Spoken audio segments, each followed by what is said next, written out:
Hey guys, Michael Crawford here. I was just going to have a quick discussion today about, well, the upcoming Nikon mirrorless cameras and the Canon mirrorless cameras that are expected to be announced pretty soon. I mean, nobody really knows when, but by soon I sort of mean within the next year, I guess. They're going to get announced, and you know, they're giving us teasers like this one here, you know, great teaser about this Nikon mirrorless camera that's coming and how amazing it's going to be. Now it's all just speculation at the moment. We're getting a lot of reports in from various people on YouTube. They're all talking about it. It is quite exciting. It is something that I'm looking forward to. This new generation, I guess, of the Canon and Nikon cameras. Of course, I've been a Nikon user for, well, too long, probably over 30 years, and you know, I do appreciate the quality of Nikon cameras and also Canon cameras. The quality that we've come to expect from Nikon and Canon cameras is, you know, very high, and obviously they're competing now with the Sony A7 range. Sony A7s have been around now for quite a few years, and they've really been the leader in the full frame mirrorless sector. They've really refined what they've got. They've got fantastic autofocus, which has come, you know, quite a long way since the earlier models. Even though the earlier models weren't too bad, but now the new models are really quite, you know, they're almost, or probably some would say just as good as, you know, DSLRs. Of course, the autofocus has always been the main concern for the working professional. As a professional photographer doing an assignment, you really cannot afford to get shots out of focus. You need every shot to be nailed in focus. The reliability has become much higher with Sony, and I do believe a lot of professionals now are using them for doing things like weddings and, you know, fashion, all sorts of photography. They're virtually not being held back by the issues of worrying about missing a shot because of autofocus issues. The Nikon cameras seem to be coming out with a full new lens mount. It seems to be apparent from the video they've released, the little teaser, that it appears, I mean, it's hard to tell from the, you know, the silhouetted camera in the video that they've given us, but it appears to be a really massive mount. This mount looks huge. It looks huge. Nikon were criticized in the past for making or hanging on to their old mount when they sort of come into the new you know, digital era and even the autofocus era, you know, with the F4s and the F5s and around then. That's when I think Canon started to change their mount, and when Canon went into their autofocus sort of range of lenses, the USM lenses, they created a whole new mount which was considerably larger, and you know, a larger mount enables you to take some really fast glass, and in particular it's fast at wider angles. So for instance, say, you know, like a wide angle 35mm lens is much easier to make if you got a big hole to put the light through. So yeah, it appears that Nikon now have sort of addressed this. It would appear from the photograph anyway that they've given us of this teaser, and it looks like the lens mount is absolutely huge.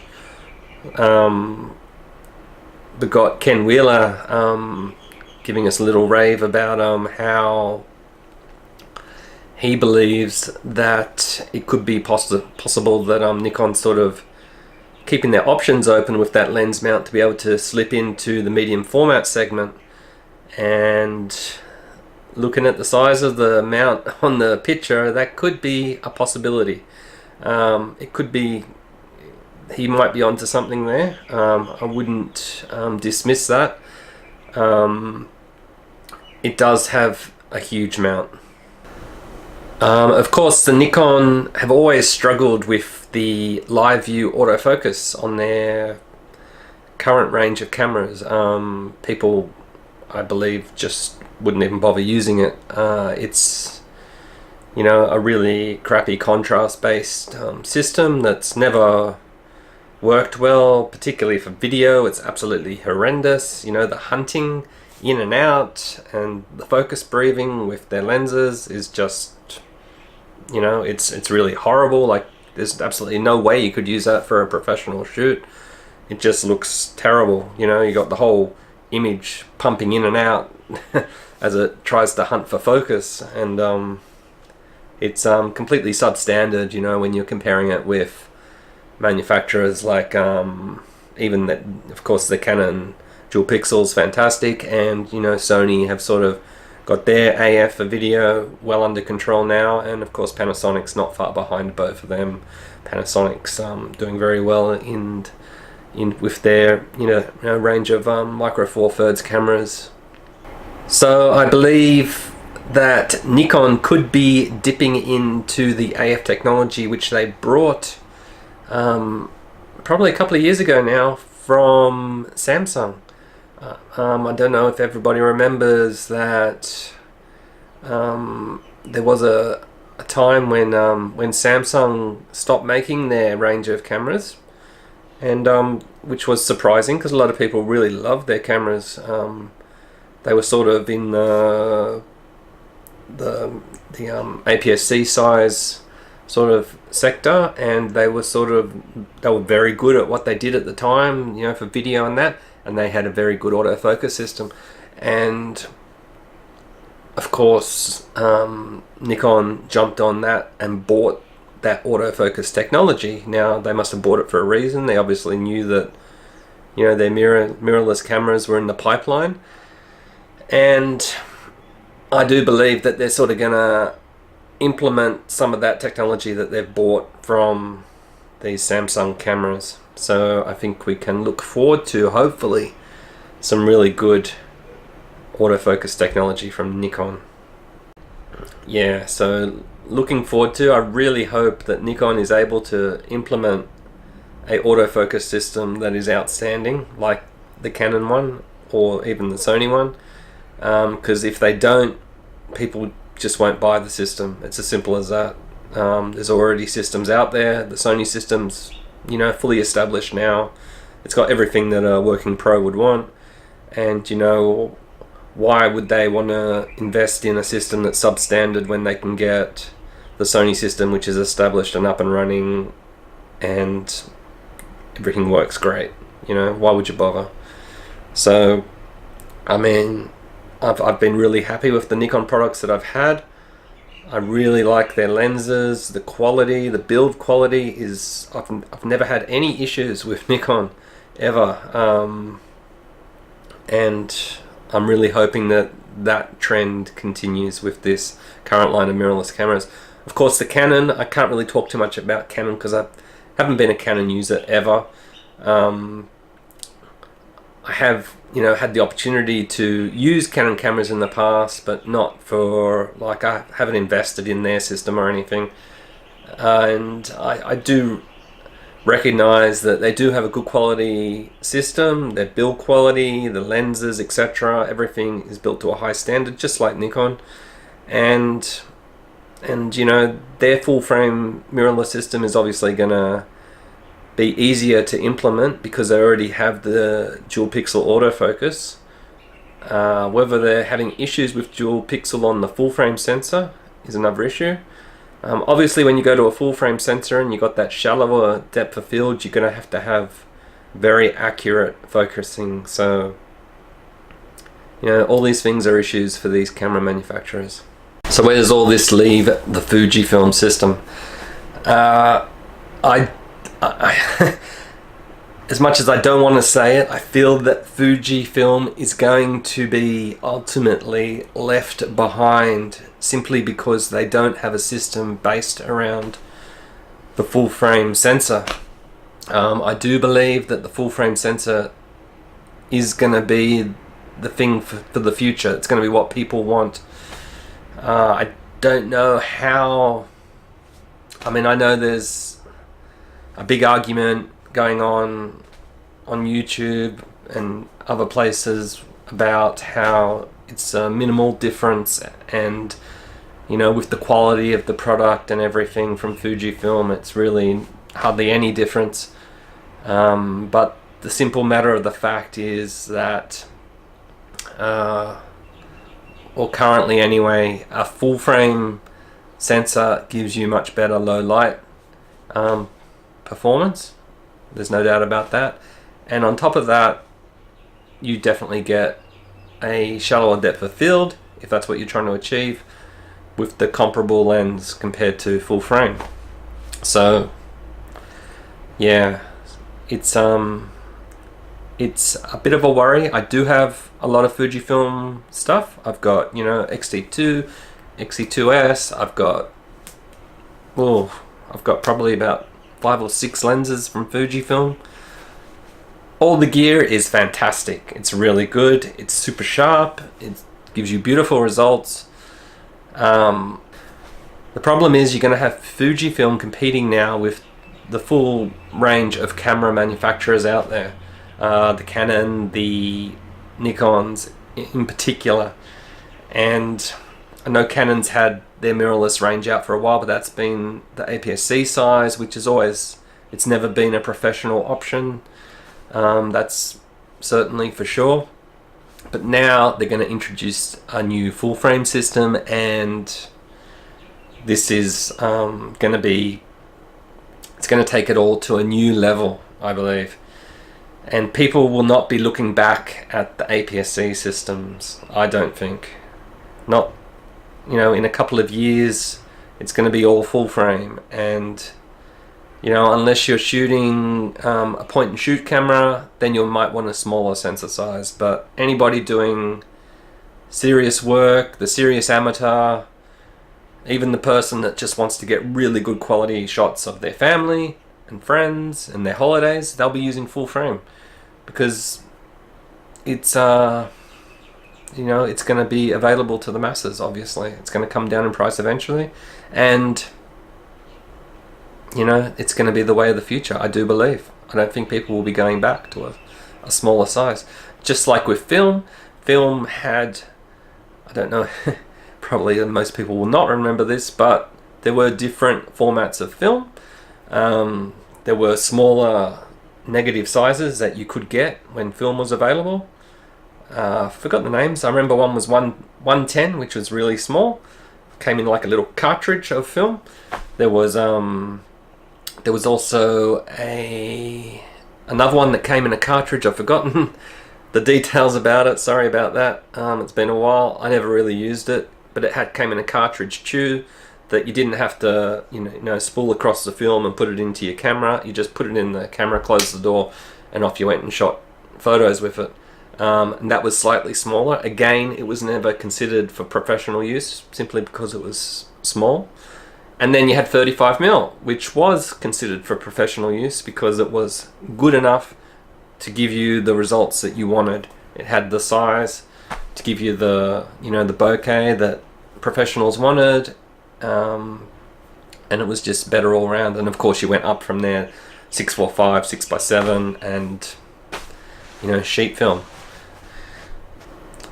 So I do believe that Fujifilm could be left in the lurch here. I believe that we could be getting some bargain deals from Fuji coming up, simply because they won't be able to move stock. They won't be able to compete in a market full of, you know, these beautiful full frame cameras.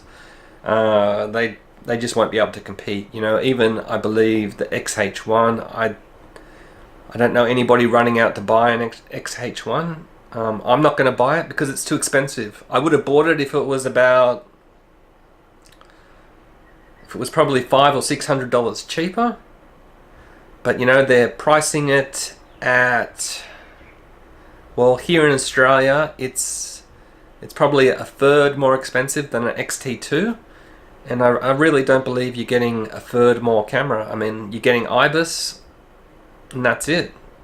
You know, maybe some video features which I don't really need. And you know, I do believe that the XH1 has been a flop just because of the pricing. The pricing is just way too dear. You know, it's competing with the Sony A3, and the A3, I don't have an A3, but looking at the reviews online, I can tell you now that if I was gonna drop $3,000 Australian onto a camera and I had the choice between the A3 and the XH1, I'd have to say the A3, even though I've got, you know, a full myriad of Fujifilm stuff.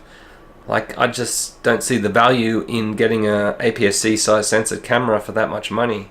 You know, even, you know, Panasonic have introduced their Micro Four Thirds cameras with, you know, all the features under the sun, from video to stills, you know, and back again. Probably more features than anybody can imagine or ever want to use, like with the G9 model. But you know, they're held back by this small sensor size and the lack of really bright lenses. They just don't have the big glass to go with it. And you know, the small range of big glass that they do have, I think there's some offerings from Olympus now, they're just so expensive. They're very expensive. You know, when you start to spend that sort of money, you're sort of getting into the territory of buying yourself a full frame camera.